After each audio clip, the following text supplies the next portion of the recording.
దేశంలో జమిలి ఎన్నికలు సాధ్యమా? బీజేపీ అనుకున్నది సాధిస్తుందా? చంద్రబాబు సైతం జమిలికి ఎందుకు జై కొడుతున్నారు? ఇంతకు జమిలి జరిగితే ఏపీలో ఎవరికి నష్టం, ఎవరికి లాభం? వన్ నేషన్ వన్ ఎలక్షన్ వద్దంటున్న వారిని ఎలా సముదాయిస్తారు?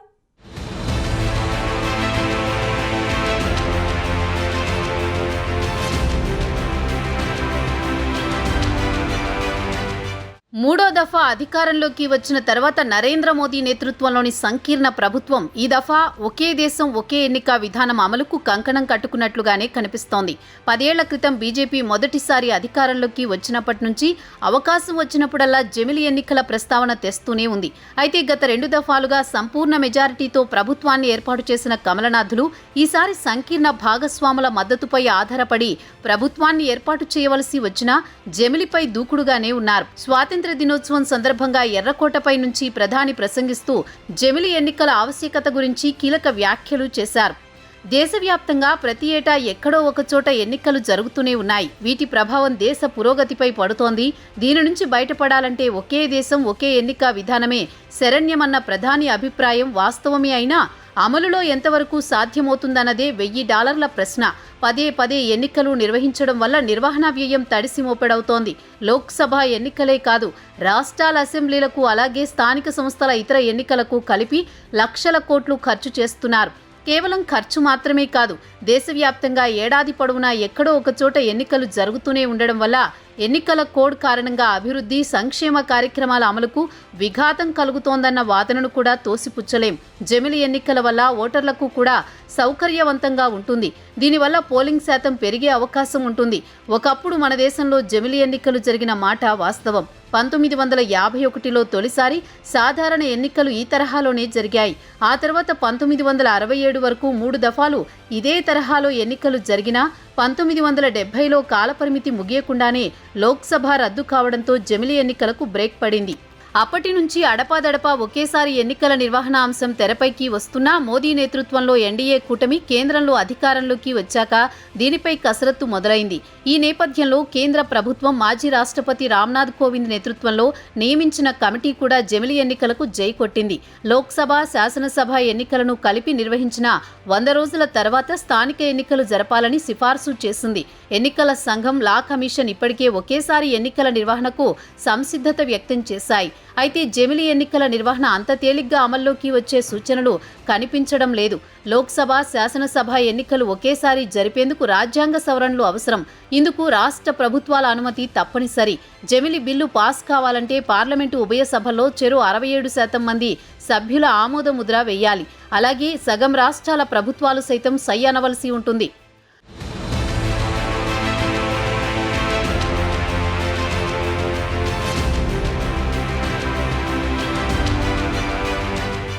లోక్సభలో ఎన్డీఏకు ఉన్న బలం 61%, రాజ్యసభలో అయితే అది కేవలం 38%.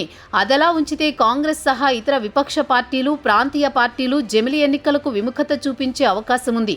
ఒకేసారి లోక్సభకు, శాసనసభకు ఎన్నిక జరిగితే ప్రజలు ఏదో ఒక పార్టీకి లేదంటే కూటమికే పట్టం కట్టే అవకాశాలు ఉంటాయన్నది ప్రాంతీయ పార్టీల భయం. వేరువేరుగా జరిగితే ఒకే పార్టీని ఎన్నుకునే అవకాశం చాలా వరకు తగ్గిపోతుందన్నది గతంలో ఓ సర్వేలో తేలిన వాస్తవం. ఉదాహరణకు తెలంగాణని తీసుకుంటే అసెంబ్లీ ఎన్నికల్లో బీఆర్ఎస్ చెప్పుకోదగ్గ సీట్లు సాధించింది. బీజేపీ కంటే 4 రెట్లు ఎక్కువ సీట్లు సాధించింది. అదే లోక్సభ ఎన్నికలకు వచ్చేసరికి బీఆర్ఎస్ 0 అయిపోయింది. బీజేపీ 8 ఎంపీలు కొట్టింది.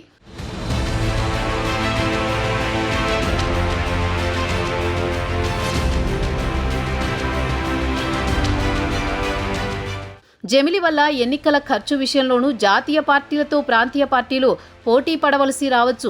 దానివల్ల వాటిపై భారం పడే ప్రమాదం ఉంటుంది. ఇలాంటి కారణాల వల్ల ప్రాంతీయ పార్టీలు కలిసి వచ్చే అవకాశం అంతంత మాత్రమే.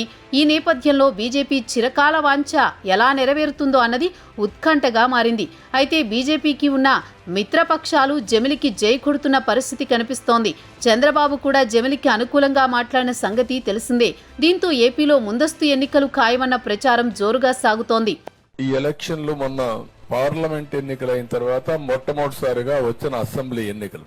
ఎప్పుడు కూడా ఎన్డీఏ ఒక విధానం, 1 నేషన్ 1 ఎలక్షన్. అంటే దీంట్లో మనం అందరం అర్థం చేసుకోవాల్సింది, ప్రతి 6 నెలలకు సంవత్సరానికి ఒక్కొక్క రాష్ట్రంలో ఎన్నికలు కాకుండా పార్లమెంట్, అసెంబ్లీ, అది అవుతానే స్థానిక సంస్థల ఎన్నికలు కూడా ఏకకాలంలో పూర్తి చేసుకుని మిగిలిన 5 సంవత్సరాలు అభివృద్ధి, సంక్షేమం, సాధికారత పైన శ్రద్ధ పెట్టాలనేది ప్రధానమైన ఉద్దేశం. ఇది అందరూ కూడా నేషన్ కంప్లీట్ గా సపోర్ట్ చేయాల్సిన అవసరం ఉంది. 24 గంటలు, సంవత్సరాలు, 5 ఏళ్లలో 10 సార్లు ఎన్నికలు పెట్టుకొని ఒక పక్క ఒక రాష్ట్రంలో ఎన్నికలు, ఇంకో పక్క ఇంకొక బై ఎలక్షన్, ఇంకో పక్కన ఒక్క ఓటు ఓడిపోతే, ఒక సీట్ ఓడిపోతే అప్పుడే ప్రతిష్ట పోయింది, పాపులారిటీ తగ్గిపోయింది అనే ప్రచారాలు, ఇవన్నీ కరెక్ట్ కాదు. ఈ రోజు మనం ఒక్క విషయం గుర్తుపెట్టుకుంటే, నరేంద్ర మోడీ గారి నాయకత్వంలో భారతదేశాన్ని ప్రపంచంలోనే ఒక అగ్రదేశంగా నిలబెట్టడానికి ప్రయత్నం చేస్తున్నారు, సఫలీకృతం అవుతున్నారు.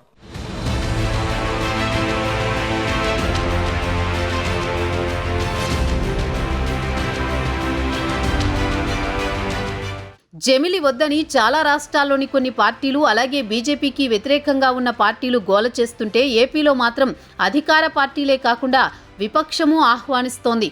అదే జరిగితే ఏపీలో సైతం ముందస్తు ఎన్నిక అనివార్యంగా మారే అవకాశం ఉంటుంది.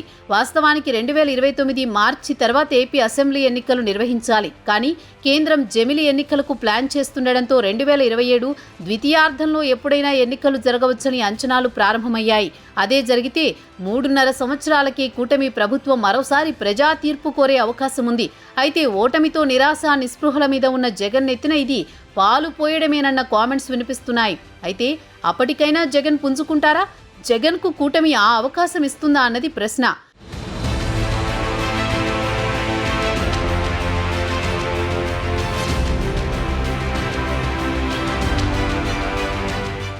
ఎన్డీఏలో టీడీపీ కీలక భాగస్వామిగా ఉంది. ఇటీవల చంద్రబాబు ఢిల్లీ వెళ్లి వచ్చారు. జమిలి ఎన్నికలపై ప్రకటన చేశారు. కేంద్రం తీసుకున్న నిర్ణయానికి సంపూర్ణ మద్దతు ప్రకటించారు. అదే సమయంలో జగన్ సైతం జమిలి ఎన్నికలపై ఆశలు పెట్టుకున్నారు. జమిలిలో భాగంగా ఏపీ అసెంబ్లీకి ఎన్నికలు నిర్వహిస్తే తాను మరోసారి అధికారంలోకి రావడం ఖాయమని ధీమాతో ఉన్నారు. అందుకే పెద్ద ఎత్తున పార్టీలో ప్రక్షాళన చేస్తున్నారు. అయితే ఈ విషయంలో చంద్రబాబు ముందస్తు ఆలోచన చేయకుండా ఉంటారా అన్న ప్రశ్న కూడా వినిపిస్తోంది.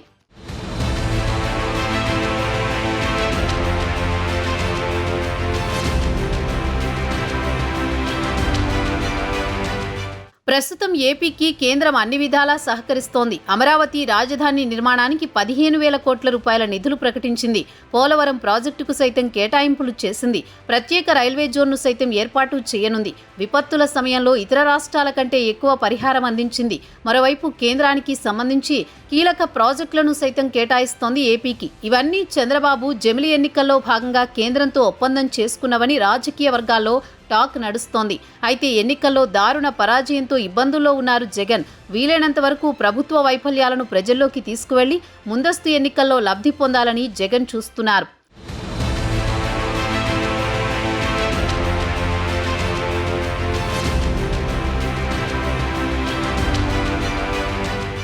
ఎప్పుడూ జమిలి ఎన్నికల గురించి మాట్లాడని చంద్రబాబు ఢిల్లీ నుంచి వచ్చాక జమిలిపై మాట్లాడిన సంగతి తెలిసిందే. ప్రధానమంత్రి మంచి పాలన అందిస్తున్నారని, విదేశీ సంబంధాల విషయంలోనూ మోదీ మంచి పేరు సంపాదించారని అభినందించారు.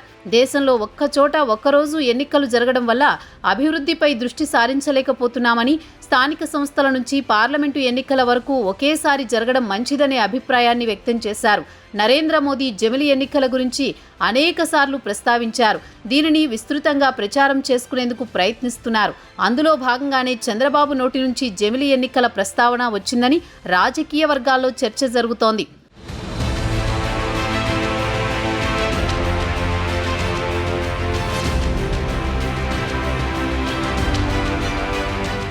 పీఎం ఆదేశాలతోనే జమిలి ఎన్నికల విషయంలో బీజేపీకి టీడీపీ సపోర్ట్ చేస్తోందనే చర్చ మొదలైంది. దేశమంతా ఒకేసారి ఎన్నికలు జరిగితేనే మంచిదని చంద్రబాబు అన్నారంటే అది మోదీ పలికించిన మాటేనన్న చర్చ ఏపీలో మొదలైంది. జమిలి ఎన్నికలు జరిగిన తర్వాత ఏవైనా అవాంతరాల వల్ల ఏ రాష్ట్రంలో అయినా ఎన్నికలు తిరిగి జరగాల్సి వస్తే 5 ఏళ్ల తర్వాతే జరుపుతారా? అప్పటి వరకు ఆ రాష్ట్రం కేంద్రంలోని ప్రభుత్వ కనుసనల్లో నడుస్తుందా? వీటన్నింటికీ జవాబు రావాల్సి ఉంది.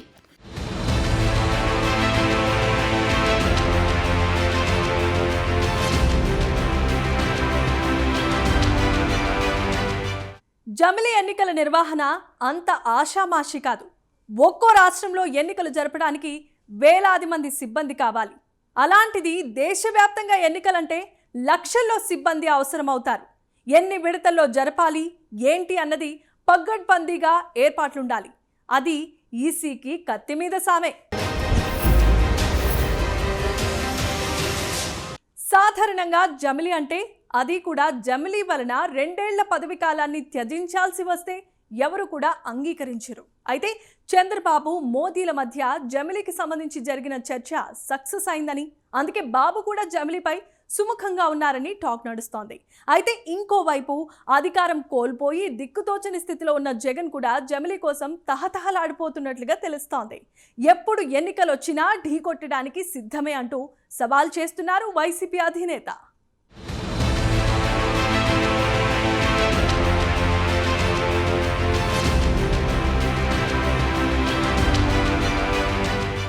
నిన్న మొన్నటి వరకు ఓ మోస్తరుగా వినిపించిన జమిలీ ఎన్నికల చర్చలు హర్యానా ఎన్నికల ఫలితాల అనంతరం మరింత బలంగా వినిపిస్తున్నాయనే చర్చ రాజకీయ వర్గాల్లో బలంగా వినిపిస్తోంది.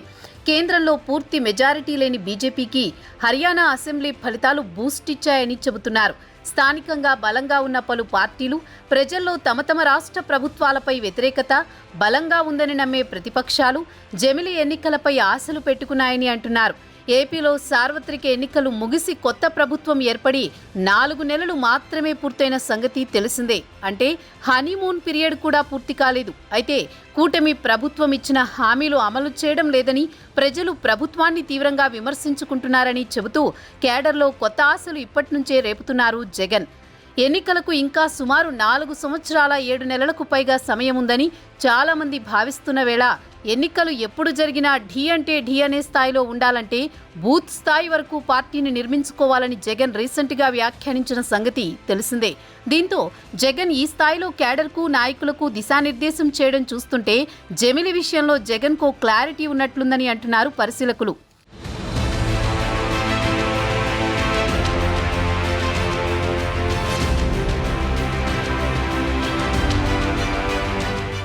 ఏపీలో అధికారం కోల్పోయినప్పటి నుంచి వైసీపీ అధినేత జగన్ తీవ్ర నిరాశ నిస్పృహలతో కూటమి ప్రభుత్వంపై నోటికొచ్చినట్టుగా కామెంట్లు చేస్తూ విమర్శలు చేస్తున్న సంగతి అందరికీ తెలిసిందే. తరచుగా బెంగళూరు, ఏపీ మధ్య తిరుగుతూ ఏపీకి వచ్చిన ప్రతిసారి కూటమి ప్రభుత్వాన్ని తిడుతున్నారు. తమ పార్టీని మళ్లీ డెవలప్ చేసుకోవడం, అదేవిధంగా ప్రజల్లో నమ్మకం కలిగించే విధంగా అడుగులు వేయడం సంగతి అటుంచితే జనసేన, టీడీపీ కూటమి ప్రభుత్వాన్ని విమర్శించడమే పనిగా జగన్ వ్యవహార శైలి ఉంది. అయితే 30 ఏళ్ల పాటు తామే అధికారంలో ఉంటామని, 175కు 175 గెలుస్తామని గతంలో గప్పాలు కొట్టిన జగన్ 11 సీట్లు మాత్రమే రావడంతో అసలు ఏం చేయాలో పాలుపోలేని పరిస్థితిలో ఉన్నారు. జనసేన, టీడీపీ, బీజేపీ కలిసి ఉండడంతో ఇక తమకు మళ్లీ అధికారం ఎప్పుడు వస్తుందో తెలియని పరిస్థితి. అయితే కూటమి ప్రభుత్వం పాలన మొదలుపెట్టిన తొలి రోజుల నుంచే జగన్ విమర్శలు చేస్తూ వస్తున్నారు. ఇప్పటికీ 4 నెలల కాలపరిమితి మాత్రమే పూర్తయిన కూటమి సర్కారును హామీలు అమలు చేయడం లేదు అంటూ విమర్శలు చేస్తున్నారు జగన్. అయితే ఇంకెన్నాళ్లు ప్రతిపక్షంలో ఉండాల్సి వస్తుందో తెలియని జగన్కు జమిలీ ఎన్నికలు కాస్త ఊరట కలిగించే విషయంలాగే ఉన్నాయి. ఎందుకంటే జమిలీ అంటూ వస్తే ఇంకో 3 ఏళ్లలోనే వచ్చేస్తాయి. కాబట్టి ఇక ఈ 3 ఏళ్లు జనంలో తిరిగి మళ్లీ పూర్వ వైభవం సాధించుకునే దిశగా జగన్ ప్రయత్నాలు చేసేందుకు అడుగులు వేస్తున్నారు. అయితే జనవరి నుంచి రాష్ట్ర వ్యాప్తంగా ఆయన పర్యటనలు ఉండబోతున్నట్లు సమాచారం. నిజంగా జమిలీ ఎన్నికలు జరిగితే జగన్కు అడ్వాంటేజ్ అవుతుంది. ఎందుకంటే 5 ఏళ్లు వేచి చూడాల్సిన పరిస్థితి తప్పుతుంది. కాబట్టి కేవలం 3 సంవత్సరాలు లేదంటే 3.5 ఏళ్లలోపే మళ్లీ ఎన్నికలు రావడం అంటే అది ఓడిపోయిన విపక్షంలో ఉన్నవారికి అడ్వాంటేజ్ అనాలి. ఇక చంద్రబాబు సైతం జమిలీ ఎన్నికలు అనగానే 1.5 సంవత్సరాల లేదంటే 2 ఏళ్లు తన పదవీ కాలాన్ని త్యాగం చేయాల్సి వస్తుంది. కాబట్టి ఆయనలో అసంతృప్తి ఉండడం సహజం. ఏ ముఖ్యమంత్రి అయినా 5 సంవత్సరాల పదవీ కాలాన్ని అనుభవించాలనే కోరుకుంటారు. కానీ జమిలీ వలన తమ పదవీ కాలంలో 1 నెల రోజులు కోల్పోయినా సరే అసంతృప్తిగానే భావిస్తారు. అయితే చంద్రబాబుకు 2027లో గనక జమిలీ ఎన్నికలు జరిగితే 1.5 సంవత్సరాల లేదంటే 2 సంవత్సరాలు పదవీ త్యాగం చేయాల్సి వస్తుంది. కాబట్టి కేంద్ర పెద్దలతో బాబు ఒప్పందం కుదుర్చుకున్నట్లు రాజకీయ వర్గాల్లో ప్రచారం జరుగుతోంది. 2027 జమిలి ఎన్నికలలోపు ఆంధ్రప్రదేశ్ అభివృద్ధి కోసం కేంద్రం కట్టుబడి ఉంటుందని, అందుకు సంబంధించిన నిధులను యుద్ధ ప్రాతిపదికన విడుదల చేస్తుందని, దీంతో ఏపీలో తెలుగుదేశం, జనసేన, బీజేపీ కూటమి ప్రభుత్వంపై ప్రజల్లో సానుకూలత వస్తుందని, తద్వారా జమిలి ఎన్నికలు వచ్చినా మళ్లీ కూటమి అధికారంలోకి వస్తుందని కేంద్ర పెద్దలు బాబుకు హామీ ఇచ్చినట్లుగా రాజకీయ వర్గాల్లో ప్రచారం జరుగుతోంది.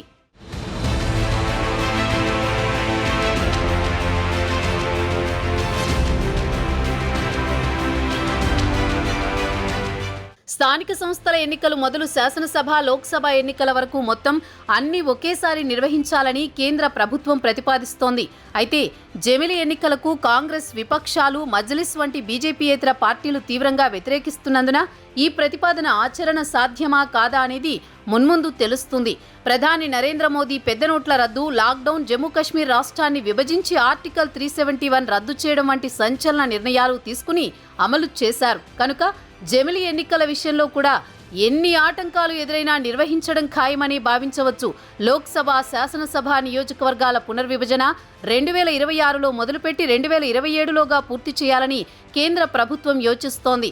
కనుక 2027 నుంచి ఎప్పుడైనా జమిలి ఎన్నికలు జరిగే అవకాశం ఉందనుకుంటే ఏపీలో టీడీపీ కూటమి ప్రభుత్వం 2 ఏళ్లు ముందుగా ఎన్నికలకు సిద్ధం కావాల్సి ఉంటుంది. జమిలి ఎన్నికలకు తాము సిద్ధంగా ఉన్నామని సీఎం చంద్రబాబు చెప్పేశారు. కనుక ఈ 3 ఏళ్లలోని అమరావతి, పోలవరం, విశాఖలో రైల్వే జోన్, భోగాపురం విమానాశ్రయం, కర్నూలులో హైకోర్టు బెంచ్ ఏర్పాటు వంటి పనులు యుద్ధ ప్రాతిపదికన పూర్తి చేయవలసి ఉంటుంది. సీఎం చంద్రబాబు జమిలి ఎన్నికలకు అంగీకరించినందున ఈ పనులన్నీ పూర్తి చేసేందుకు కేంద్ర ప్రభుత్వం పూర్తి సహాయ సహకారాలు అందించక తప్పదు.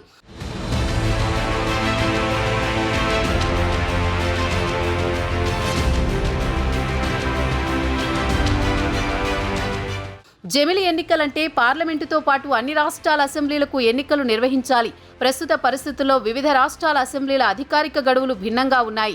వీటన్నింటినీ రాబోయే సార్వత్రిక ఎన్నికలతో కలపాలంటే కొన్ని రాష్ట్రాల అసెంబ్లీల గడువును పెంచడమో, మరికొన్నింటిని తగ్గించడమో చేయాలి. లోక్సభ ముందస్తు ఎన్నికలకు వెళ్లినా ఈ మార్పులు తప్పవు. కానీ అది అనుకున్నంత సులభం కాదు. ఇందుకు రాజ్యాంగం పరంగా అవరోధాలున్నాయి. మనది కేవలం పార్లమెంటరీ ప్రజాస్వామ్యమే కాకుండా సమాఖ్య వ్యవస్థ కూడా. అంటే రాష్ట్ర ప్రభుత్వాల మాటకు విలువ ఉంటుంది. అంటే వాటిని ఒప్పించాలి. రాష్ట్రాల్లో ప్రజలచే ఎన్నికైన ప్రభుత్వాల కాలపరిమితి కూడా ప్రధానమైనదే.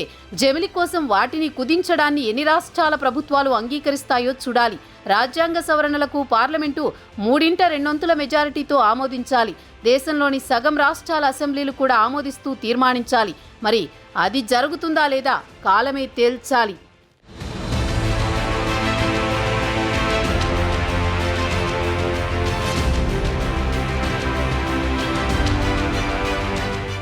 మానసికంగా దేశ ప్రజలను, అన్ని రాజకీయ పార్టీలను సంసిద్ధం చేయాలనో ఏమో తెలియదు కానీ గత 10 ఏళ్లుగా జమిలి మంత్రం పఠిస్తోంది బీజేపీ. అయితే అది మాత్రం కార్యరూపం దాల్చలేదు.